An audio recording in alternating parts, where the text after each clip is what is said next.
But then you've got to, once you've figured out what your core product is, then I think you got to become world-class at delivering that specific product. And the bane of most entrepreneurs is they're unfocused and they're all over the place. And so staying laser-like focused on figuring out how to become world-class at delivering your core product is the primary message I would send to somebody early in their endeavor. Allan has started and grown several multi-million-dollar businesses. His mission is to help you do the same. Welcome to the Business Growth Pod, building the future one entrepreneur at a time.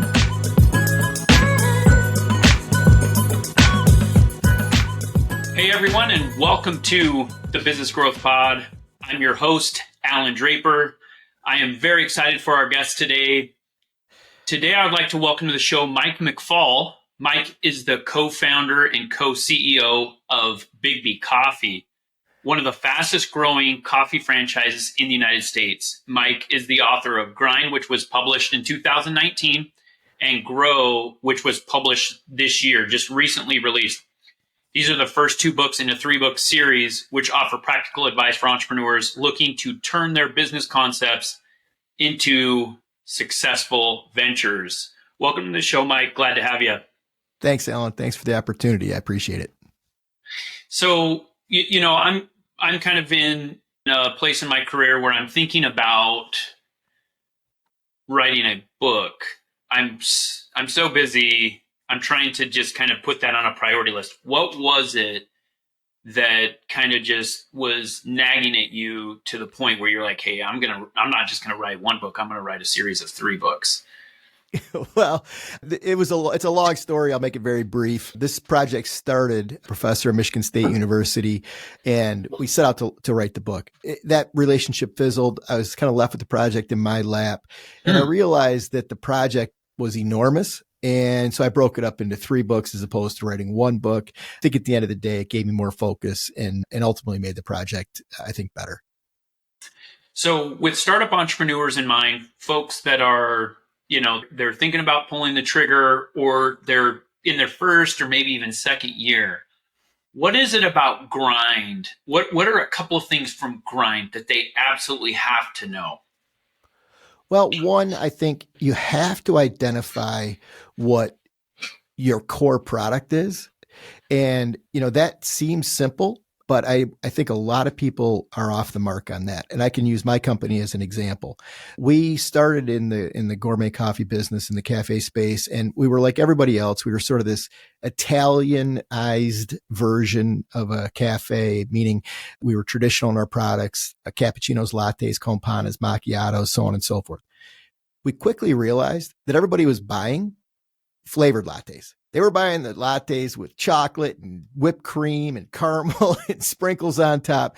And so, we called them sweet bomb lattes, but we quickly realized that's what people are buying. And we got very focused on that earlier than anybody else. And I think it was one of the reasons why we were able to build our company successfully, quickly, the way we did.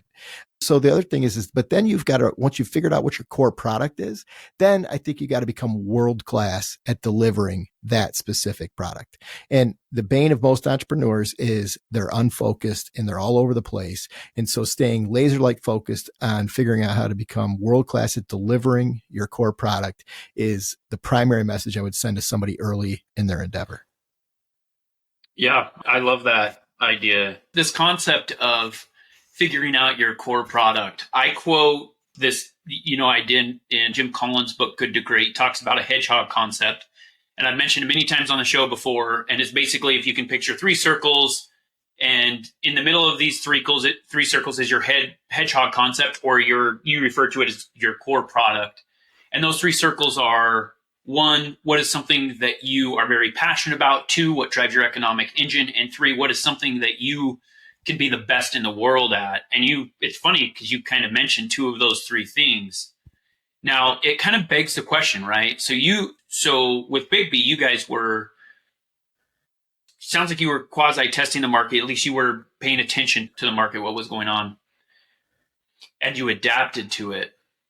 What point do you say, okay, 1, I realize that's what the market wants, but 2, we don't necessarily want to give that to them?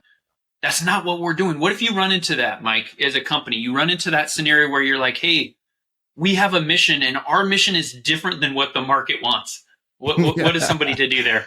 Yeah, I think it happens all the time. And, what I would say at that point is then you're going to struggle to generate revenue.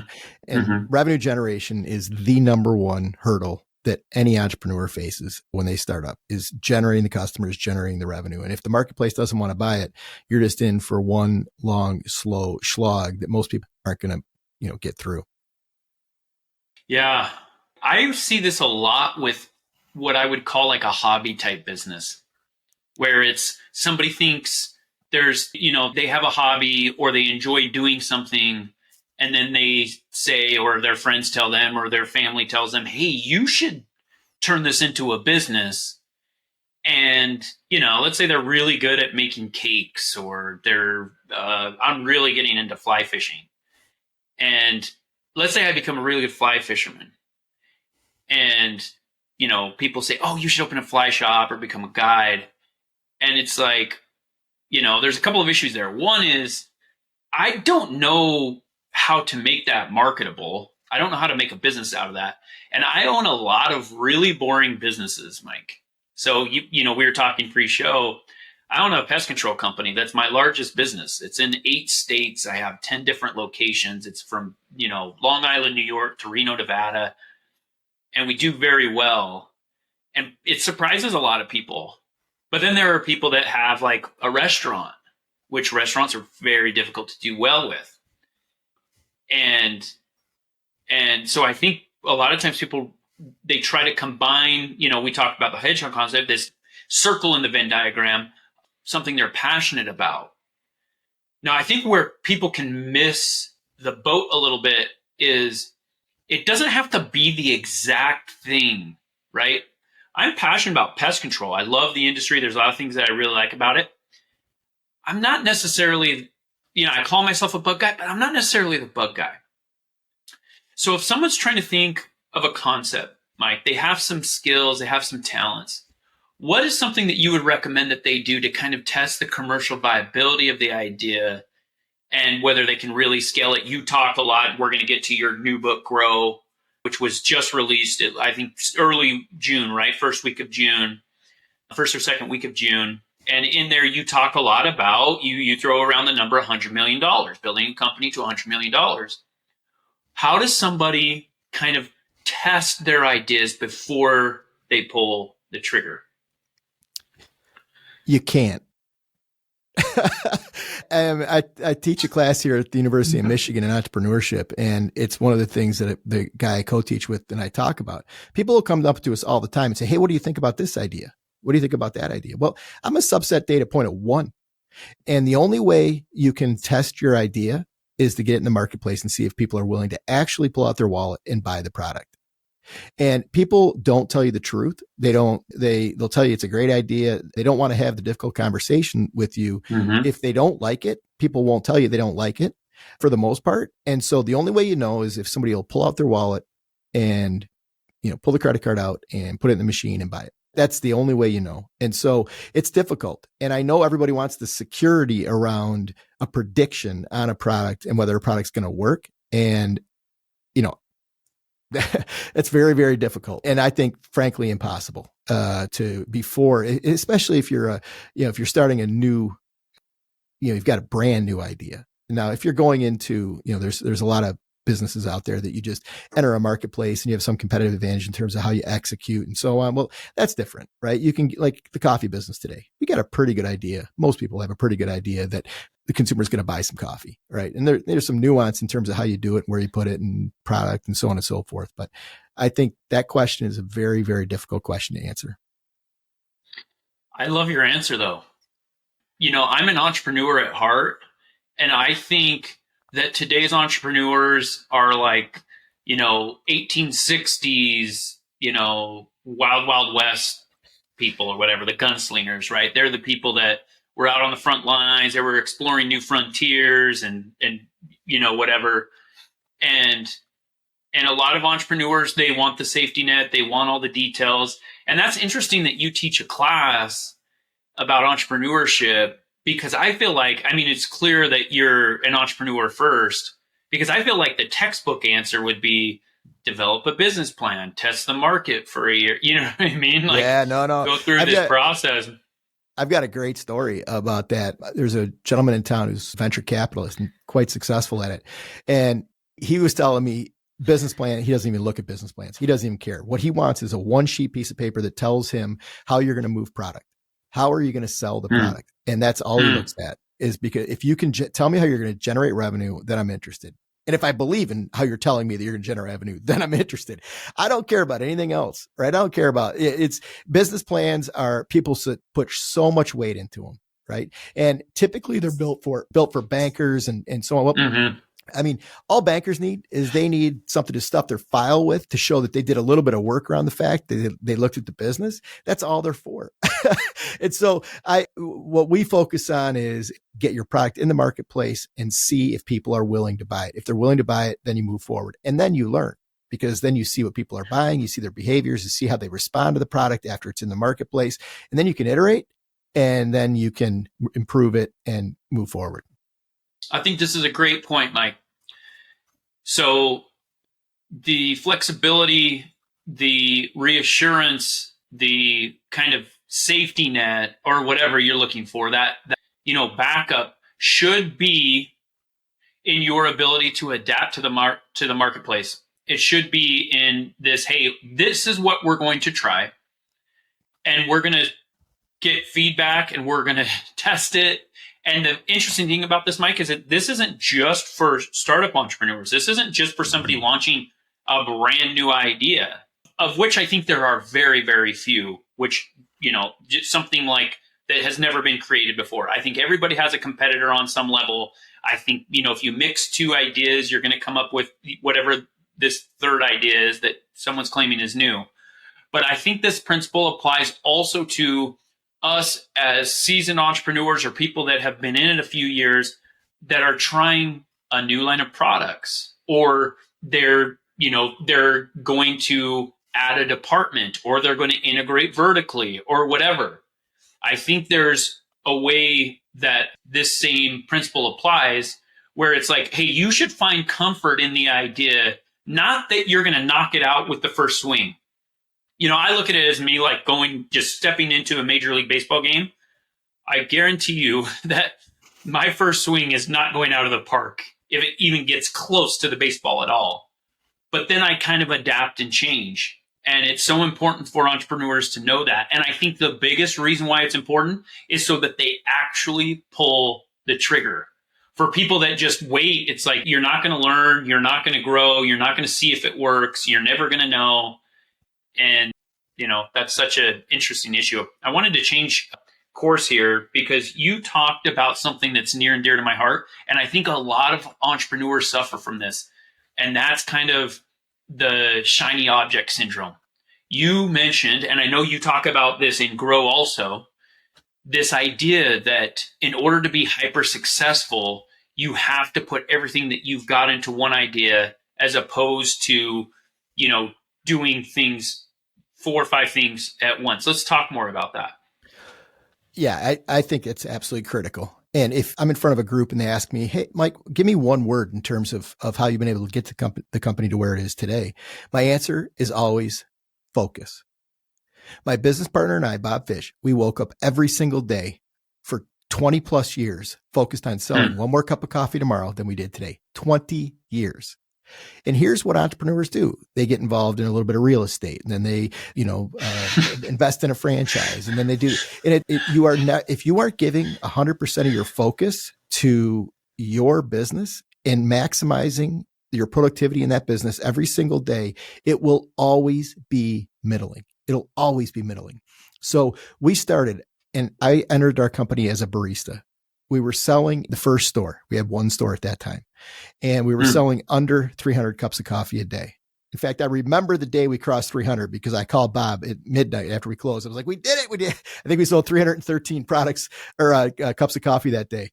Today, I don't know. It's well over 100,000 a day that we're selling. That's incredible. And it's because we woke up every single day focused on that one thing. We never, you know what it's like as you get successful. everybody brings you opportunities. Everybody brings you ideas, things they want you to be involved in or sit on boards or, and we did some of that. But frankly, I think in comparison, we did very little of that kind of thing. And we just focused on selling cups of coffee. Yeah, I love this idea. And I think it's natural for the folks that are interested in starting businesses to understand this. Now, you're I'm like the poster child for distraction. Just to give you a little idea, I own a pest control company. I own a product company that was on Shark Tank. I own a credit monitoring agency, a digital marketing agency, a software company, several real estate companies. I have 2 podcasts. And a lot of people, they come to me. And by the way, what I'm saying is that what I'm getting to is that what Mike is saying is true.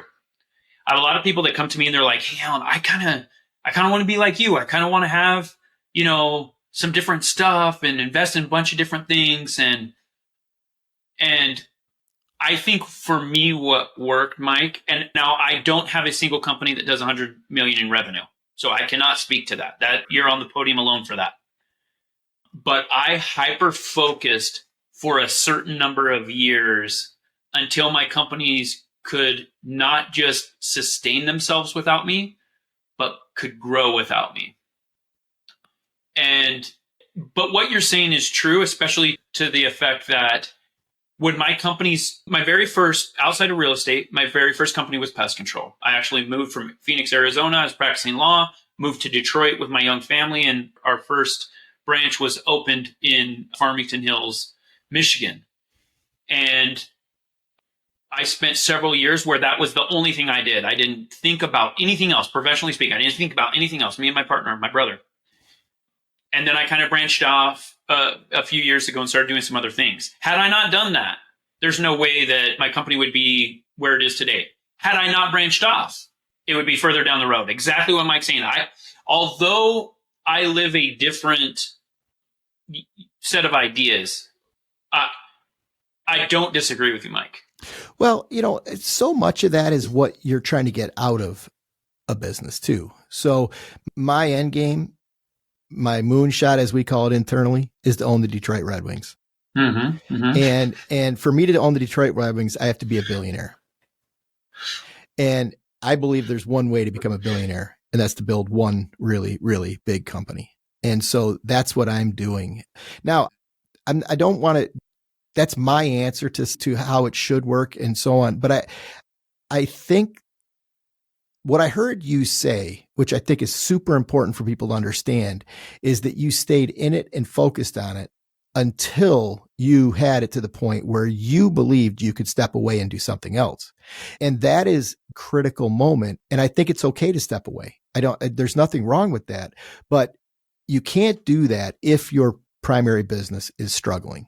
If your primary, you obviously can't step away. You've got to stay focused in it. So, I don't think our ideas are different. I think that, my intention is, and always has been, to grow I always wanted to grow a massive company, right? We're in the midst of it. We're 27 years in and we've built a nice company. It's nowhere near massive at this point, but we're growing very, very rapidly, and things are, I don't know. It's like the Red Wings. Maybe the guy's got a chance. That's all we can hope for, right? All we want is a chance. It's interesting that you say that because, I talked a little bit how I've started to fly fish, and I was fly fishing yesterday with some family. I was out on a lake with my brother, who's much better than I am. I'm trying to learn from quite a bit. Hopefully he's not listening, so I'll never live that one down. But I told him, and we were catching quite a few fish, and we're catch and release mostly what I do. And I told him, you know what? I've been thinking about this over the last 6 months to a year. And I don't think I'm so drawn to fishing because because of the idea of catching fish. I think I'm drawn to fishing because of the possibility to catch a fish. And it feels a lot like, my guess is I don't play the lottery, but that same thing. People get addicted to gambling. I think it's that same thing. It's chasing this, going after this possibility. And for entrepreneurs that like you're going after the Red Wings, which I mean, that it's so awesome to have perspective. And not only that, it's awesome to share it with people. A lot of times we feel like, oh no, people are going to laugh at me, or people are going to tell me it's impossible, or they're going to discourage me. It's awesome to just kind of have that possibility and work towards it. I think that's awesome. And that would be an incredible franchise to own, by the way. I think that concept of it's the possibility is what's intriguing. And I'll tell you, no one, and I've been public about this. I was on the front page of the Detroit business section, the Detroit Free Press business section. And the headline is that I wanted to own the Red Wings, right? Which is a pretty bold thing to have printed about you in a newspaper like that. But the thing is I've never had anybody question me, not one time. And I think the reason is I think they know what I would say to them if they questioned me. Well, what would you say to them? Am I allowed to swear on this thing? Like, I mean, it would be F off, right? Like, come on, like, yeah, don't say that to me. And so like, that is, you got to tell people about your dreams. And oh my gosh, if somebody questioned me on that, like, I mean, they would no longer be in my circle. Like I wouldn't even, That's so incredible, because we all have those people. And when there's an individual that's starting a business, there's a couple of things that I tell them. Number one, don't take advice from somebody that you wouldn't trade places with regarding that thing, right? And I wouldn't trade places with anybody. I love my life. Most people wouldn't. But what I mean is, if somebody is not in a better professional situation than you are, especially if you want to start a business, if the individual that's giving you business advice hasn't started a business or grown a business, then, and I'm not saying be rude, but okay, yeah, I appreciate that. I'll take it into consideration. And then listen to the people that are doing what you want to do, whether it's, with your physical health, with your family, spiritual life, financially. Don't take advice from broke people. Why would you do that? So when you run into people that, hey, that dream is ridiculous, that you're never going to do that. This is harsh. Get them out of your life. Yeah, 100%. And maybe you still have a relation. Maybe it's a family member. Maybe it's a longtime friend where it's like, hey, I just want you to know I love you. I want a relationship with you. We're just not going to discuss this because you discouraged me or whatever, because your circle matters. I love how you said, Mike, I love how you said they won't be in my circle anymore. That's such a powerful statement, and it's so hard to do. Yeah, it is. And I've been very fortunate to have my closest people be incredibly supportive of me. So, I have that advantage. Parents put me through, private school, private college, invested really heavily in my education. And at 24 years old, I was a barista in a coffee shop when, all my friends were in graduate school or starting at, some high profile brand and so on. And I was a barista in a coffee shop, and they never said a word. They never said a word. They let me do my thing. They let me tear into it. And they've always all they've ever done have been supportive of me, which, that's a gift. That's a gift. I hope that's what I can do for my kids. Love it. We have just a couple of minutes left here, Mike. Why don't we talk a little bit about your new book? Just came out. You can get it on Amazon. I've read as much of it as I could find online, which is quite a bit. Amazon offers this sample, and I devoured it.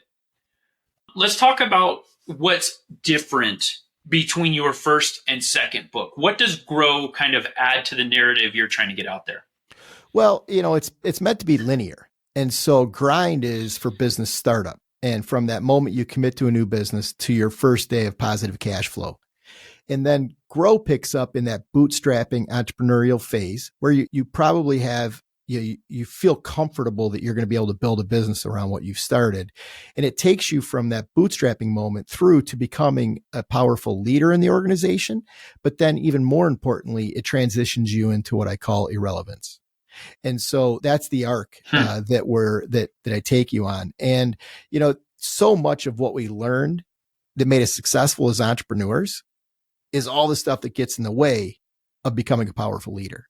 And so the book spends a lot of time talking about the things that we need to do as successful entrepreneurs to unwind ourselves, become more aware of who we are, and build yourself as a leader as opposed to a bootstrapping entrepreneur. And it's really, I've tried to capture, it's definitely different voices. And I've heard that. I've heard people tell me grow is written in a very different voice than grind, but it's also a totally different mentality. Startup is like, it's crazy. Like you wake up every day and it is, but the grow phase is so much more about how you interact and treat people, how you build teams, how you approach the business is such a longer term perspective. There isn't this sense of urgency minute in, minute out once you've reached stability, what we call it. And so, it is a very different voice, but it focuses in on what you need to do to become an effective leader and take your business from that moment of chaos, which is bootstrapping, to calm, which is when you become irrelevant. Yeah, that's so interesting, that point that in order to grow your company, you have to become, I say this a lot, that you have to become the type of person that matches that level of growth. I say that you won't find a founder or a CEO, the person in charge, that they're personally at a level much, several tiers below that of their company. It just doesn't happen. And if it does, that relationship doesn't last long. I think another thing that's really important is that you talked about how the individual needs to grow and how the individual needs to treat people better. In order to scale a company, you have to have people along for the ride. You have to have people that are bought in with your vision and your dream. Otherwise, it's really tough to scale, because one of the main components of scaling a company is you have to continually replace yourself. You can't be, grinding the coffee if you want $100 million coffee company. It's not that you're above that. It's that, you have to be doing other things in order for the company to scale. Yeah. And I think probably the biggest challenge is that as you grow as a leader and as the company grows, you have to determine day in and day out who you need to be as the leader in any given moment in time. You can be deep into the grow phase, but you might switch back into, the maniacal grind phase in a period of time or in a moment in time, because you feel that that's what the company needs from you. And so you have to, it's one of the hardest things in relation to leadership is knowing what your people and what your organization need from you at a particular moment in time, and then providing that. And so, do I switch back occasionally? Not so much anymore, but do I switch back into sort of a micromanager maniacal? Typically today it's to make points. Like I want to make a point around something, so I will do that. But that's the hardest thing. Now, eventually you get to the point where you're never having to do that, or hopefully you're never having to do that. But that is, to me, understanding who you need to be in relation to your organization is the biggest challenge to grow into becoming an effective leader. That's incredible, because we kind of started the conversation talking about finding this product or service market fit, right? You talked about how you pivoted once you found out that your customers were buying the same drink over and over. And it's like, it just made me realize that your company needs to provide what your customers want, right? So you have to adjust the company to the customers, and the leaders need to adjust themselves to the people that they're leading in order to scale it. Yeah, it's exactly it. Incredible. Mike, where can people reach out to you if they want to learn more about what you're doing, they want to buy your books, they want to scale their companies? Yeah, with the second book, I launched a website that is in relation to my work with the books and so on. And that's michaeljmcfall.com. That has links to all my social media channels, and you can buy the book there. And then there's a fair amount of content in there that isn't anywhere else in the world, in an area called the classroom. Awesome. Well, appreciate your time, Mike. Best of luck in the future. Look forward to staying in contact with you. Great. Thanks, Allan. Appreciate it. If you have enjoyed today's podcast, please leave us a rating. And for daily inspiration and business tips, follow Allan on Instagram. Until next time, remember, we build the future one entrepreneur at a time.